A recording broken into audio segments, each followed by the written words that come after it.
Hello, this is part C of the third lecture for chapter 20. In fact, it's the conclusion of chapter 20 in our discussion of oxidation of alkenes. So how can we use oxidation reduction reactions? We can use them in designing a synthesis, functional group interconversion, as you can see on this slide. Converting one functional group into another is called functional group interconversion. Knowing oxidation reduction reactions has greatly expanded our ability to carry out these interconversions. So in summary, in the above example, an aldehyde is converted to a primary alcohol, an alkene, a secondary alcohol, a ketone, a carboxylic acid, an acyl halide, an ester, here's the carboxylic acid, an ester, an amide, and an imine, and an amine, rather, compound. So you can see from starting at this starting material, these various reagents that are chosen to carry us through the reaction, and right here, this one goes from this one to this one. And we can go further, then we can come down here, and so forth. So you need to memorize these sequences. That is the reagents also. It would be good to commit this to memory because this puts so much together of many of the different reactions that we've looked at. Let's go to the next slide. Here's another example of functional group interconversion. Notice we start with a ketone, and if we use peroxy acid, we undergo oxidation in forming an ester.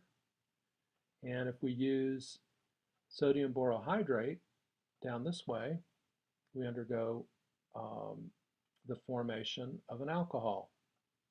We undergo reduction. So we've undergone oxidation this way, reduction this way. So depending on the reagent that we choose, we can steer the pathway in the direction we want it to go. A ketone can be converted into an ester or into an alcohol. You know a lot of reactions, so you have numerous functional group interconversions you can perform. The route you decide to use will depend on the availability, the cost of the starting materials, and the ease with which the reaction in the synthetic pathway can be carried out. There's more than one route to a destination, but one is usually more feasible than another. Okay, as we conclude chapter 20, I have a series of reactions that we just want to look at briefly to summarize, and I'm not going to go through them each in detail. For example, here, this is the catalytic hydrogenation of double bonds and triple bonds. Alkenes and alkynes are reduced to alkanes. Imines and nitriles are reduced to amines. This next slide, this is more catalytic hydrogenation of double bonds. Here, aldehydes and ketones are reduced to alcohols. On this slide, more catalytic hydrogenation of double bonds. Acyl halides are reduced to aldehydes with hydrogen and partially deactivated palladium, Pd. And another example of reduction of alkynes to alkenes.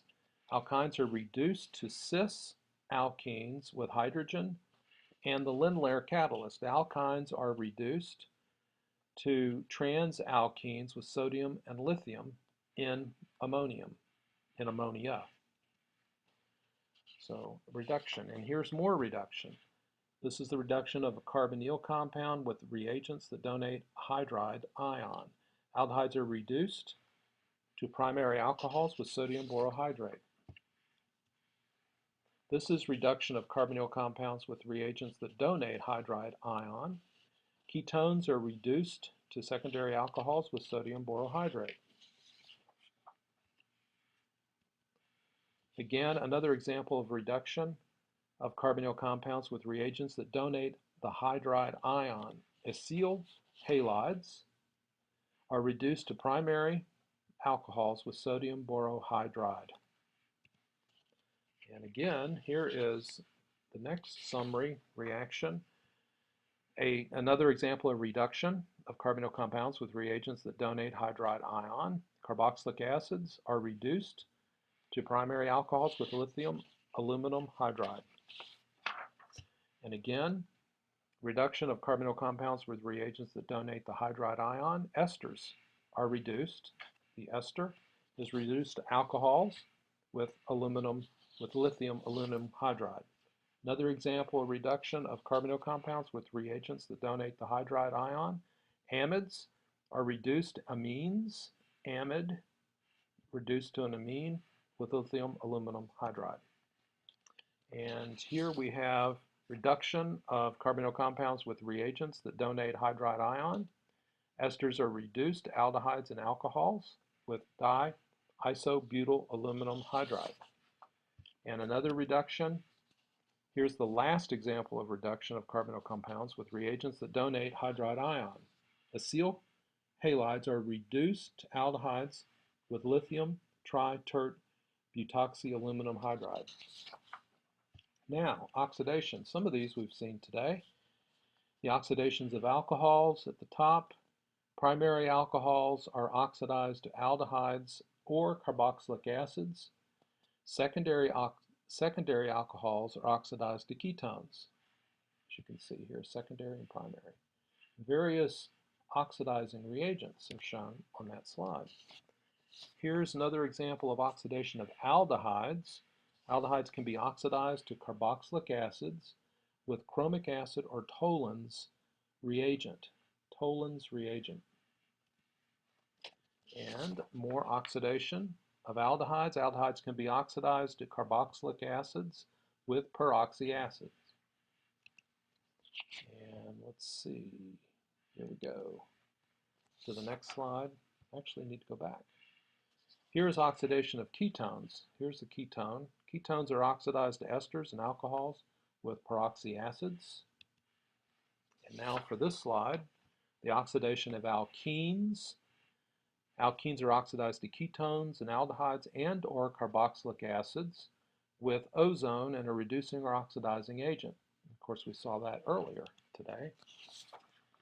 This is also a slide that shows oxidation of alkenes. Alkenes are oxidized to ketones, carboxylic acids, and or carbon dioxide with potassium permanganate.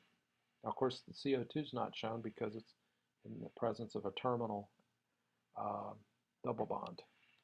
Okay, here is another slide showing oxidation of alkenes. Alkenes are oxidized to aldehydes and ketones with potassium permanganate, followed by periodic acid. Alkenes are oxidized to aldehydes and ketones with osmium tetroxide, followed by periodic acid. And alkenes are oxidized to epoxides with peroxy acids. Of course, this is the alkene in all three cases shown in the slide. And another summary slide. This is showing the oxidation of 1,2 diols. The 1,2 diols are oxidized to aldehydes and ketones with periodic acid. And a triple bonded molecule, the alkyne, are also oxidized to 1,2 diketones with potassium permanganate. And the oxidation of alkynes continues on this slide. Non-terminal, that's the R group on both sides, alkynes are oxidized to carboxylic acids with ozone. And there is, again, oxidation of alkynes. Terminal, which in this case is a terminal alkyne, are oxidized to carboxylic acids and carbon dioxide with ozone. That completes our discussion and summary of Chapter 20. Thanks. Bye-bye.